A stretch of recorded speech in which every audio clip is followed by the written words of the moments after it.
Bonjour à tous, bienvenue dans Opinion. On va parler d'espionnage industriel. La France serait-elle devenue l'empire du mal? Plus fort que les Chinois, plus fort que les Russes? C'est en tout cas ce que révèlent les fameux sites d'information Wikileaks. Mais la France peut aussi être une victime. Preuve de cette guerre économique et sans limite, avec cet exemple frappant. L'entreprise Renault, obligée de se séparer de 3 cadres accusés d'avoir fait fuiter des informations, mettant en cause des intérêts majeurs de l'entreprise. Alors, à quoi ressemble cette nouvelle guerre économique et comment nos entreprises peuvent-elles lutter? On en parle tout de suite avec nos invités que je vous présente immédiatement. Pierre Conessa, bonjour. Bonjour. Vous êtes ancien directeur général de la compagnie européenne d'intelligence stratégique. Et face à vous, Ludovic Emanueli, bonjour. Président du groupe La Fontaine et organisateur des colloques Osons l'offensif. On expliquera un petit peu plus tard à quoi ressemblent ces colloques, mais peut-être d'un mot tout d'abord sur les termes que j'ai employés. Guerre économique, messieurs, est-ce que vous êtes d'accord? Pierre Conessa pour commencer. Moi, j'ai un long passé au ministère de la Défense, donc le terme de guerre me gêne toujours un peu, si vous voulez. Il ne faudrait pas confondre les genres. On est dans un, disons, si on doit utiliser le terme de guerre, disons que c'est un conflit de basse intensité, quand même. Voilà. Oui. Enfin, c'est une forme de guerre, si ça dépend des termes qu'on veut employer, sachant qu'il y a des emplois qui sont à la clé, et donc le but du jeu, c'est d'avoir le maximum d'informations pour faire le maximum de marché, pour faire le maximum de business, et pour, en fin de compte, finalement, créer un maximum d'emplois. Bon, les mots ont un sens, mais guerre, on n'est pas loin d'être quand même dans une guerre d'espionnage industriel, donc c'est quand même très important. Il y aura quand même des morts, ce sont les emplois. Donc si on parle de morts, il y aura des... Par exemple, pour Renault, si on peut... On va commencer sur ce point, absolument. Extrapolons. D'abord, si Renault... Juste une petite différence sur le terme de guerre. L'originalité de la situation de la guerre économique, entre guillemets, c'est que justement, votre allié peut être parfois votre espion et inversement votre ennemi, si vous voulez. Donc, la guerre économique, c'est la rivalité de tout le monde contre tout le monde. Donc, dans ce sens-là, c'est... Donc, c'est une nouvelle forme de guerre? C'est une nouvelle forme de conflit, disons. Mais effectivement, vous savez, l'espionnage peut venir des États-Unis ou d'Allemagne ou concerner des entreprises américaines ou allemandes, etc. De ses propres amis. Tout à fait. Je vais rebondir ce que... Et après, on parlera de Renault. Voilà. Nos amis peuvent être aussi nos ennemis. Nos alliés militaires actuels peuvent être des concurrents impitoyables concernant le commerce. Donc, on parle de...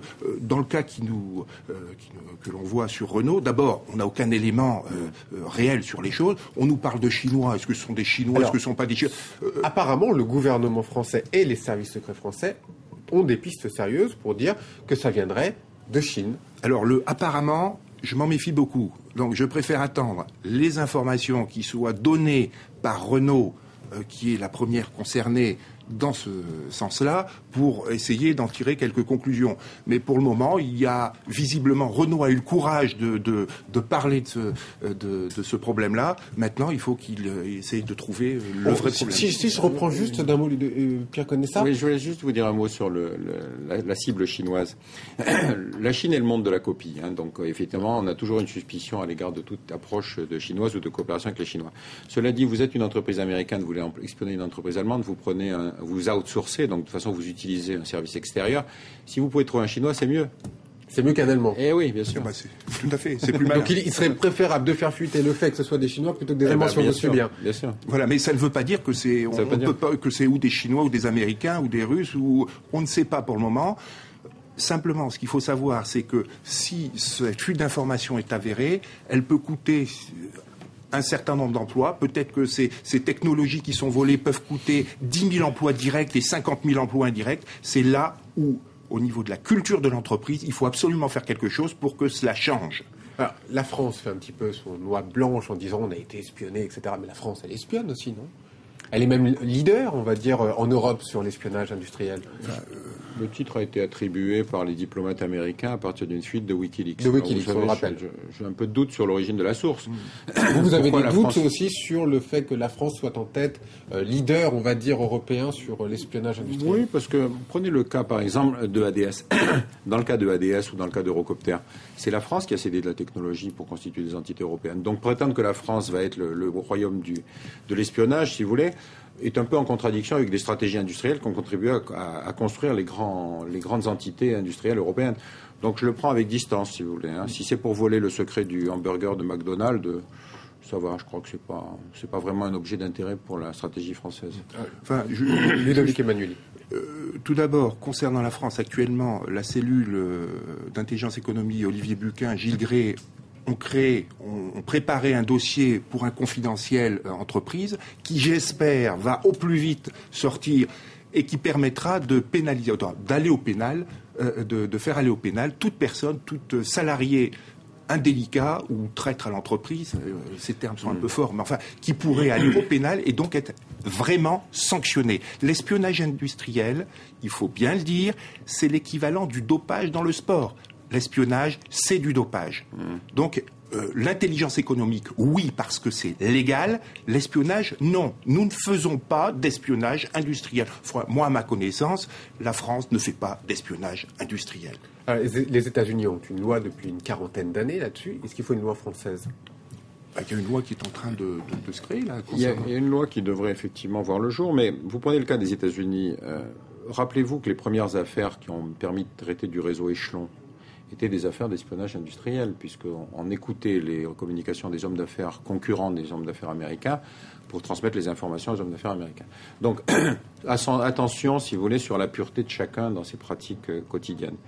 Mais c'est vrai que dans le cas de le développement qu'on vous a fait, si vous voulez, sur la guerre, montre que la seule véritable contrainte ou la seule véritable mesure de sécurité, c'est la pratique interne que chaque entreprise va s'imposer à elle-même en fonction de son activité, des informations qu'elle va considérer comme stratégiques, de la nature de ses implantations.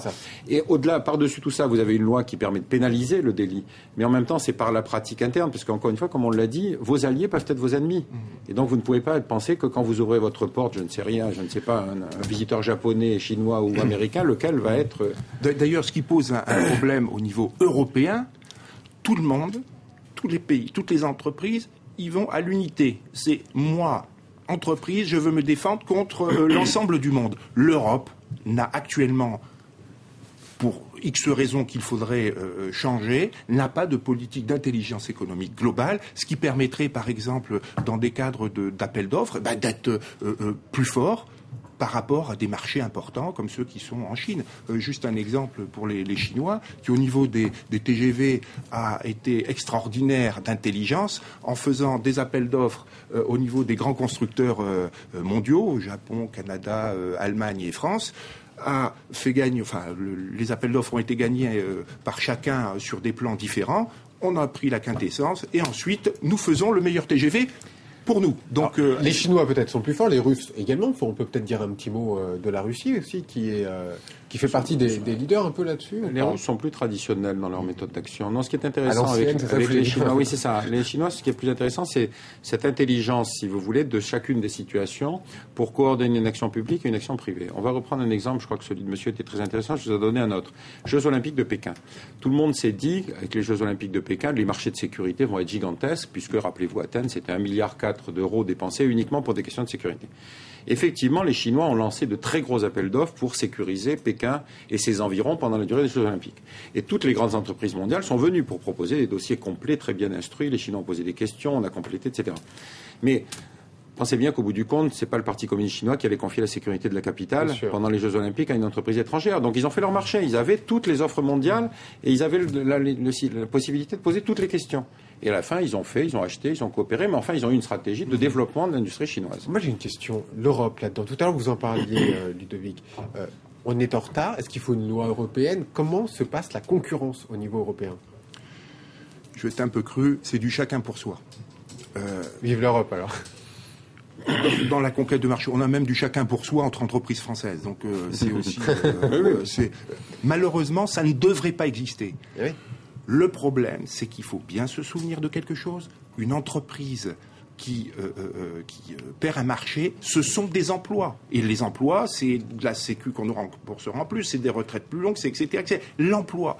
Donc à chaque fois que des gens qui travaillent dans l'entreprise sentent qu'il y a des opérations qui peuvent se faire contre l'entreprise, il est obligatoire, il est même un devoir, c'est un devoir maintenant pour le salarié que d'en discuter avec les personnes adéquates, quitte à en parler avec des services. Il ne serait pas temps que l'Union européenne se saisisse un petit peu de ce dossier et agisse faire connaître ça ? Écoutez, oui, mais cela dit, l'analyse stratégique de chacune des entreprises, c'est comment est-ce que moi je fais croître mon propre chiffre d'affaires. Donc ça veut dire, si je l'entends bien, ça veut dire que chaque entreprise doit appliquer sa propre loi, en fait. Non, mais regardez, prenez le cas d'entreprises européennes comme, par exemple, le ADS, qui est une entreprise franco-allemande, ou comme, par exemple, Thales, qui a une stratégie multidomestique. Comment voulez-vous multiplier les lois nationales sur des entreprises comme celle-là. C'est-à-dire que les Allemands ne pourraient pas parler au Français, etc., etc. Donc il faut construire quelque chose qui sera une logique européenne, mais qui respecte le fait que chacune des entreprises doit avoir sa propre stratégie de développement, avec des bonnes pratiques, évidemment, et surtout sa technique de sécurité qui concernera son activité précise. Donc on est dans un système dans lequel il ne faut pas croire qu'une loi va régler la question. Il restera une campagne de sensibilisation et surtout d'écoute du législateur à l'égard des entreprises. Parce que la loi ne sera qu'un moment T, si vous voulez, dans lequel on dira voilà la règle. Voilà, pour rebondir, la culture en entreprise sur ce qui peut être défendu ou acquis comme information est très importante. Il y a des chantiers énormes qui devraient être mis au point.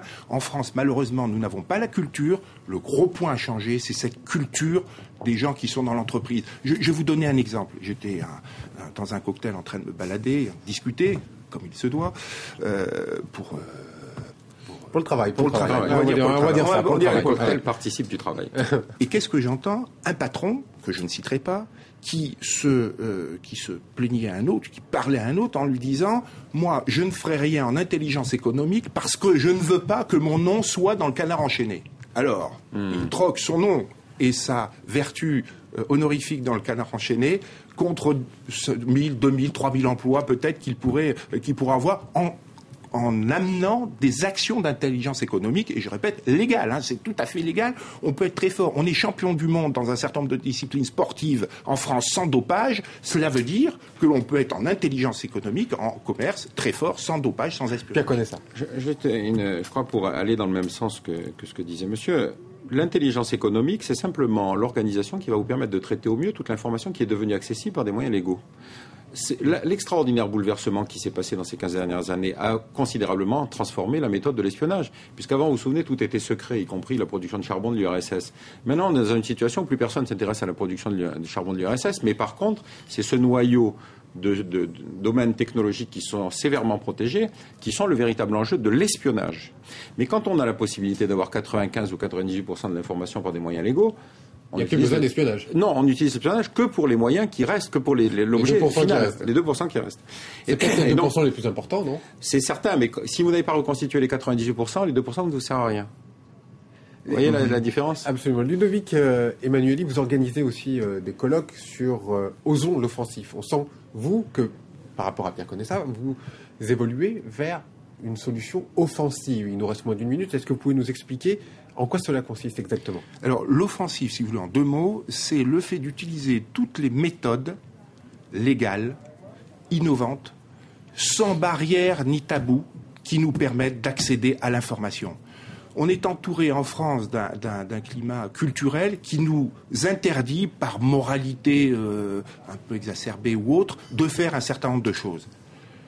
Des pays ne s'embarrassent pas d'une forme de moralité, je ne veux pas les citer ici, et donc arrivent à acquérir des marchés sans tabou ni barrière. Il faut que dans notre pays, les entreprises comprennent une chose, c'est qu'on peut accéder maintenant au marché, et qu'il faut y aller, qu'il faut utiliser toutes les méthodes comme l'influence, la rumeur, les blogs, etc., etc. Il faut utiliser sans barrière ni tabou tous ces instruments. La France à l'offensive, Pierre Conessa, en 10 secondes, vous êtes d'accord avec Ludovic ou pas? Oui, parce que des entreprises françaises sont victimes de ce genre de campagne offensive, et donc il faut apprendre à se défendre et éventuellement agir. Très bien. Un changement de culture pour la France. Merci de nous avoir suivis. Tout de suite le journal sur France 24.